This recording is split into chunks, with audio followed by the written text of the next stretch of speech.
বর্তমান সমাজে অটিজম বা অটিস্টিক বাচ্চাদের আমরা খুব বেশি দেখি এবং একটি ছোট বাচ্চার যদি স্পিচ ডিলে হয় বা কোনো রকম সোশ্যাল স্কিলে ডেভেলপমেন্ট করতে প্রবলেম হয়, বাবা মারা প্রথমেই একটি দুশ্চিন্তা করেন, আমার বাচ্চা অটিস্টিক নয় তো আজকের এই ভিডিওতেই আমরা অটিজমের সিমটম বা আপনার বাচ্চার কি কি প্রবলেম হলে আপনি একজন সাইকিয়াট্রিস্ট বা সাইকোলজিস্টের কাছে নিয়ে যাবেন সেটা নিয়ে আলোচনা করব। অটিজম বাচ্চা হয়েছে বলেই বাচ্চার মা বাবার খুব দুঃখ টেনশন, একদমই কিন্তু নয়। এই ভিডিওটি পুরোটা দেখুন, তাহলেই বুঝবেন চিন্তার কিচ্ছু নেই। আপনার বাচ্চার সোশ্যাল ডেভেলপমেন্টের জায়গা যদি ল্যাক করে, মানে ধরুন সে চেনা মানুষদের দেখে যে সোশ্যাল স্মাইল সেটা না করা, যেমন ধরুন অচেনা মানুষের কাছে গিয়ে তার যদি ফেশিয়াল এক্সপ্রেশন বা বিহেভিয়ারে কোনো চেঞ্জ না হয়, তাহলে কিন্তু বুঝতে হবে সোশ্যাল ইন্টারাকশনে কোনো প্রবলেম রয়েছে। আমরা যখন কমিউনিকেট করি শুধুমাত্র যে কথার মাধ্যমেই কমিউনিকেট করি তা কিন্তু নয়, আমরা ভার্বালিও কমিউনিকেট করি এবং নন ভার্বাল কিছু এক্সপ্রেশনও দিয়ে থাকি। মানে যেমন ধরুন মাথা নাড়ানো, ভুরু কুঁচকোনো বা হাসা, অর্থাৎ এই নন ভার্বাল কমিউনিকেশনও কিন্তু অটিস্টিক বাচ্চাদের প্রবলেম থাকে। আপনার বাচ্চার যদি চোখের দিকে তাকিয়ে কথা বলতে সমস্যা থাকে বা কারুর দিকেই তাকিয়ে কথা বলে না, বা আপনি যখন কথা বলছেন ও তখন ব্ল্যাঙ্ক দৃষ্টিতে দেয়ালের দিকে তাকিয়ে আছে বা অন্য কিছুর দিকে তাকিয়ে আছে, এবং এটা যদি সবসময়ই হয় তাহলে কিন্তু একটি চিন্তার বিষয়। আপনার বাচ্চার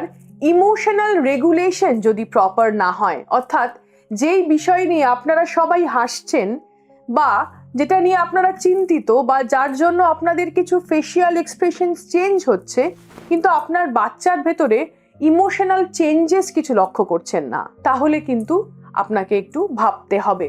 আপনার বাচ্চা যখন কোনো একটি খেলনা নিয়ে বা কোনো কিছু নিয়েই রিপিটেডলি একটি রেস্ট্রিক্টেড বিহেভিয়ার করে যাচ্ছে, মানে ধরুন কিছু খেলনা পরপর একইভাবে সুন্দরভাবে সাজিয়ে যাচ্ছে, কোনো একটি খেলনা নিয়ে কন্টিনিউয়াস একইভাবে খেলে যাচ্ছে, পরপর সাজানো বা একটি পারফেকশনের জায়গা যদি বাচ্চার ভেতরে খুব বেশি দেখতে পাওয়া যায় খুব অল্প বয়সেই, তাহলে কিন্তু সেটা একটি চিন্তার বিষয়।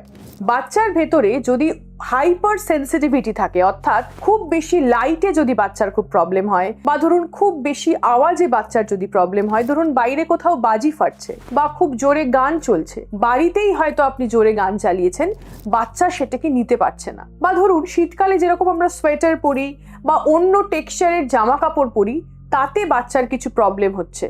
বা ধরুন ডিফারেন্ট কালারে বাচ্চার কোনো প্রবলেম হচ্ছে, খুব ডিপ কালার বাচ্চা সহ্য করতে পারছে না বা বাচ্চা ইরিটেটেড হচ্ছে, তাহলে কিন্তু আপনার বাচ্চার ভেতরে কিছু সমস্যা থাকতে পারে। এএসডি অর্থাৎ অটিজমের সাথে কিন্তু এডিএইচডি অর্থাৎ attention deficit hyperactivity disorder, low IQ, এই সবগুলোই কিন্তু কোমরবিডিটি দেখতে পাওয়া যায়। অর্থাৎ যে বাচ্চার অটিজম আছে তার ভেতরে খুব বেশি চঞ্চলতা, ওভার অ্যাক্টিভনেস বা ধরুন বুদ্ধি কম থাকা, এই জায়গাগুলো কিন্তু দেখতে পাওয়া যায়। সে কারণে যখন দেখছেন বাচ্চার ভেতরে এই সমস্যাগুলো চলছে এবং তার সোশ্যাল, পার্সোনাল, একাডেমিক্যাল তিনটে জায়গাতেই প্রবলেম হচ্ছে, সত্ত্বর তাকে নিয়ে যান সাইকিয়াট্রিস্ট বা ক্লিনিক্যাল সাইকোলজিস্ট বা সাইকিয়াট্রিক সোশ্যাল ওয়ার্কারের কাছে, যিনি